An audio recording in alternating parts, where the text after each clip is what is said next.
ಹುಲಸೂರಿನಲ್ಲಿ ತ್ರಿವೇಣಿ ಸಂಗಮ doctor Shivananda ಸ್ವಾಮಿ ಜೈ ಭವಾನಿ ಇಸಾಂಪಲಿ ಮಾತೆಯ ಮಂದಿರದಲ್ಲಿ ಮೂರ್ತಿ ಪ್ರತಿಷ್ಠಾಪನೆ ಹಾಗೂ ಕಳಸರೋಹಣ ಕಾರ್ಯಕ್ರಮ ನಿಮಿತ್ತ ಶ್ರೀ ಗುರು ಬಸವೇಶ್ವರ ಸಂಸ್ಥಾನ ಮಠದ ಪೀಠಾಧಿಪತಿಗಳಾದ ಪೂಜ್ಯ ಶ್ರೀ ಡಾಕ್ಟರ್ ಶಿವಾನಂದ ಮಹಾಸ್ವಾಮಿಗಳು ಆಶೀರ್ವಚನ ನೀಡಿ ಇಂದು ಹುಲಸೂರಿನಲ್ಲಿ ವೀರಭದ್ರೇಶ್ವರ ಅಲ್ಲಮಪ್ರಭು ಹಾಗೂ ಜೈ ಭವಾನಿ ಇಸಾಂಪಲಿ ಮಾತೆಯ ಸಾಕ್ಷಾತ್ ತ್ರಿವೇಣಿ ಸಂಗಮ ಆಗಿದೆ. ಎಲ್ಲ ದುಃಖ ನಿವಾರಣೆ ಮಾಡುವ ಶಕ್ತಿ ಈ ಮಾತೆ ಭವಾನಿ ದೇವಸ್ಥಾನದಲ್ಲಿ ಇದೆ ಎಂದರು. ಸಂದೀಪ ಮಹಾರಾಜ್ ತೆಲಂಗಾಕರ್ ಮಾತನಾಡಿ ಬ್ರಹ್ಮ ವಿಷ್ಣು ಮಹೇಶ್ ತ್ರಿಮೂರ್ತಿಗಳು ಸಹ ಸಂತರ ಪಾದಗಳಿಗೆ ನಮಸ್ಕರಿಸಿದ್ದಾರೆ ಎಂದರು. ಈ ವೇಳೆ ಗ್ರಾಮಸ್ಥರು ಬಹುಸಂಖ್ಯೆಯಲ್ಲಿ ಉಪಸ್ಥಿತರಿದ್ದರು.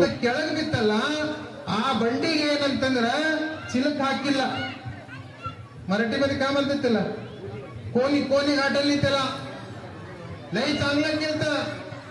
तसं काय खाली पडलं, तिसे असलं तर काही फायदा नाही, पैसे असेल तर फायदा आहे का नाही. सगळं आम्ही मेलो म्हणलं तर आम्हाला सोना चांदी सगळं घालतात का नाही. का करतात, गुरु महाराज येऊन पायात येऊन पाकपूजा करून वरी थांबून का करतात, भस्म लावून मध्ये टाकतात. तुमच्या सोना घेणं काय नाही.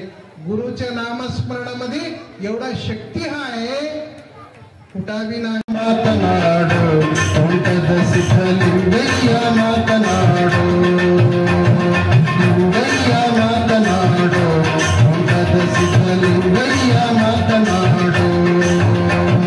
ಸಂಗನ ಶರಣರ ಅಂಗೈಯೊಳಗಿರುವಂತ, ಸಂಗನ ಶರಣರ ಅಂಗೈಯೊಳಗಿರುವಂತ ಲಿಂಗಯ್ಯ ಮಾತನಾಡೋ.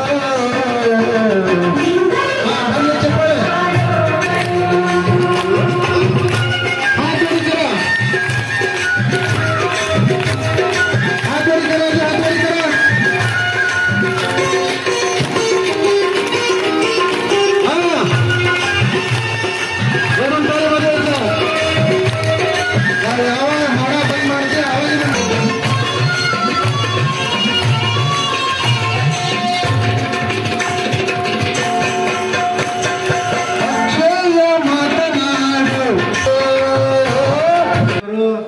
ಇವರೆಲ್ಲರ ಮಧ್ಯದಲ್ಲಿ ಏನು ಕೇಳಿದಾಗ ಈ ಜೈ ಭವಾನಿ ಮಂದಿರ ಸಾಕ್ಷಾತ್ ಏನು ಕೇಳಿದಾಗ ಪರಮಾತ್ಮನ ಅರ್ಧಾಂಗಿನಿಯಾಗಿರ್ತಕ್ಕಂಥ ಏನು ಪಾರ್ವತಿ ಅಂತ ಏನು ಕರಿತೀರಲ್ಲ, ಆ ಪಾರ್ವತಿಯ ಸ್ವರೂಪವಾಗಿರ್ತಕ್ಕಂಥ ಒಂದು ಶಕ್ತಿ ಯಾವುದಂದ್ರೆ ನಿಮ್ಮೂರಲ್ಲಿ ಜೈ ಭವಾನಿ ಇಸಂಪಲ್ಲಿಯ ದೇವಿ. ಇಸಂಪಲ್ಲಿ ಅಂದ್ರೆ ಬಹಳ ಪ್ರಖ್ಯಾತ ಅದ ನಿಮ್ಮೂರಾಗ. ಈ ಇಸಂಪಲ್ಲಿ ಅಷ್ಟು ಪ್ರಖ್ಯಾತ ಯಾವುದೂ ಇಲ್ಲ ಇಲ್ಲಿ. ನಾನು ಯಾಕೆ ಹೇಳ್ತೇನೆ ಅಂದ್ರೆ, ಇಲ್ಲಿ ಬೇರೆ ಬೇರೆ ಬೇರೆ ಹಳ್ಳಿ ಜನ ಏನ್ ಮಾಡ್ತಾರಂದ್ರೆ ಆ ನೈವೇದ್ಯ ತಗೊಂಡು ಬರ್ತಿದ್ದಾರೆ. ನೈವೇದ್ಯ ತಗೊಂಡು ಬಂದು ಇಲ್ಲೆಲ್ಲ ನಮಸ್ಕಾರ ಮಾಡಿ ಇಲ್ಲೆಲ್ಲ ಊಟ ಮಾಡಿ ಕೊನೆಗೆ ಏನ್ ಮಾಡ್ತಾರಂದ್ರೆ ನಮ್ಮ ಮಠಕ್ಕೆ ಬರ್ತಾರೆ, ಅಲ್ಲಿಗೆ ಬರ್ತಾರೆ. परमात्म्याच्या प्रतिमेचं पूजन करून स्वर्गाला जाण्याची अपेक्षा करतो. आणि स्वर्गामध्ये मात्र देवांना देवार आहे, आणि त्या देवाऱ्यामध्ये कुणाच्या प्रतिमा असतील तर त्या प्रतिमा म्हणजे साधू संतांच्या आहेत. आणि म्हणून त्या भगवान परमात्म्याला इथं संत असल्यामुळं या इहलोकीचा देह धारण करावा असा वाटतो.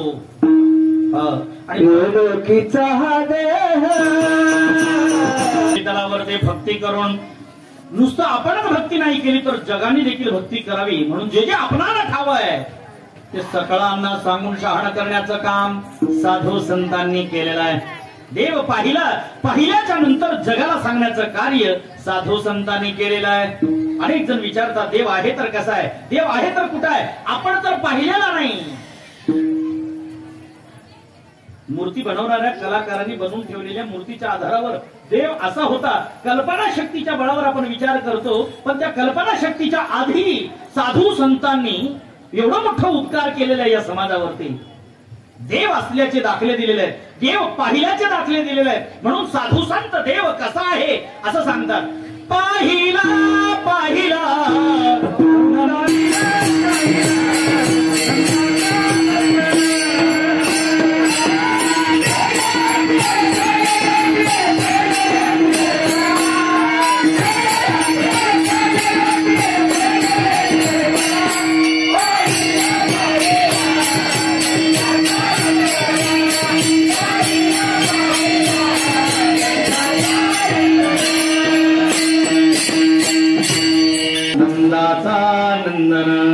साधू संतांनी देव पाहिला, देव पाहून आपल्या आता मर्यादित नाही. भगवदोस्तर नदीचा या संसार रूपी भवसागरातून पहिलं तीराला जर जायचं असेल तर त्या भगवान परमात्म्याला शरण गेल्या वाचून गत्यंतर नाही. त्या देवापर्यंत पोहोचायचं असेल, देव ओळखायचा असेल, देवाला शरण, कोणत्या देवाला शरण जावं हे ओळखायचं जर असेल, साधू संताला शरण गेल्या वाचून तो परमात्मा आपल्याला प्राप्त होत नाही. हरिप्राप्तीचे उपाय धरावे संताचे ते पाय, मस्तक हे पाया. साधू संतांच्या चरणावरती नतमस्तक झाल्याच्या नंतर आपल्याला ईश्वराची प्राप्ती आहे. नवे नवे साधू संतांच्या चरणावरती आपणच नाही तर स्वयं देवादिदेव ज्यांच्यापासून ब्रह्मा विष्णूची देखील निर्मिती झालेली आहे, ज्यांनी माता भगवतीला देखील जन्म दिलेला म्हणायला हरकत नाही, अशा त्या शंभू महादेवाने देखील वारकऱ्यांच्या चरणावरती नतमस्तक झालेले आहेत. चरणी चरण वंदुशूळ माता जे भजना कीर्तनामध्ये नाचतात, जे वारकरी असलेल्या मातेच्या दोसरे चरण संतांच्या कोणतेही शुभप्रसंगी आपण आपल्या आराध्य देवताला म्हणजे पांडुरंग परमात्म्याला प्रथम वंदन करतो. आणि संप्रदायाचा आराध्य दैवत म्हणजे पांडुरंग परमात्मा. पांडुरंगा करो प्रथम नमन दुसरे चरण संतांच्या. प्रथम त्या देवाला शरण गेलं पाहिजे.